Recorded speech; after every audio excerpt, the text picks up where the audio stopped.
Halo Bapak dan Ibu guru hebat, jumpa dengan saya Ali Usman dengan materi perencanaan dan pelaksanaan asesmen diagnostik. Bapak dan Ibu guru hebat, sebagaimana yang kita ketahui bahwa salah satu prinsip dasar yang membedakan antara kurikulum sebelumnya dengan kurikulum merdeka adalah pada pembelajaran. Pada kurikulum merdeka, pembelajaran yang dituntut adalah pembelajaran yang berdiferensiasi.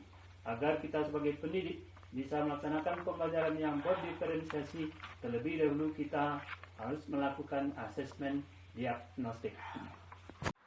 Bapak dan Ibu guru hebat, kapan kita sebagai pendidik harus melakukan asesmen diagnostik terhadap peserta didik? Asesmen diagnostik dapat kita lakukan terhadap peserta didik sesuai dengan kebutuhannya. Misalnya, 1. Pada awal tahun pelajaran, 2. Pada awal lingkup materi, 3. Sebelum menyusun modul ajar secara mandiri.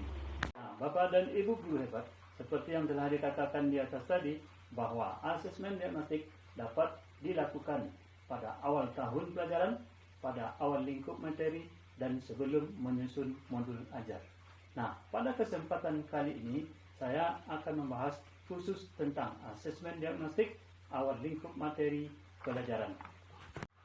Bapak dan Ibu guru hebat, apa sih tujuan dari asesmen diagnostik awal lingkup materi pelajaran diadakan?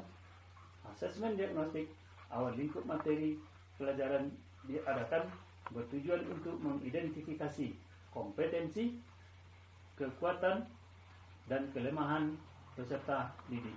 Dengan mengetahui kompetensi, kekuatan, dan kelemahan peserta didik, maka kita sebagai guru dapat memperlakukan peserta didik sesuai dengan kodratnya dalam proses pembelajaran. Jadi, dengan demikian, pelaksanaan pembelajaran berdiferensiasi juga dapat kita laksanakan. Nah, Bapak dan Ibu guru hebat, ada beberapa langkah asesmen diagnostik awal lingkup materi baru yang dilakukan, yaitu 1. Mengidentifikasi kompetensi yang akan diajarkan. 2. Menyusun instrumen asesmen untuk mengukur kompetensi peserta didik. Instrumen asesmen yang dapat digunakan antara lain: 1. Tes tertulis atau lisan. Yang kedua, tes keterampilan berupa produk atau praktik. Yang ketiga, berupa atau berbentuk observasi. Bapak dan Ibu guru hebat, langkah asesmen diagnostik yang ketiga adalah pelaksanaan asesmen dan pengolahan hasil. Asesmen yang telah dilakukan, diolah hasilnya, dan dianalisis. Langkah yang keempatnya adalah pemetaan kompetensi peserta didik. Peserta didik dipetakan atau dikelompokkan menjadi minimal 3 kelompok. Misalnya, kelompok yang sudah paham sebagian besar materi atau yang sudah paham sama sekali.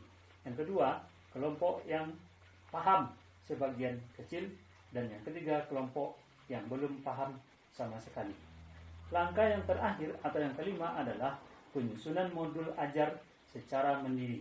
Hasil dari asesmen diagnostik yang telah dilakukan dimanfaatkan oleh pendidik untuk menyusun modul ajar yang dirancang secara mandiri. Nah, Bapak dan Ibu guru hebat, itu yang bisa saya sampaikan pada kesempatan yang terbatas ini.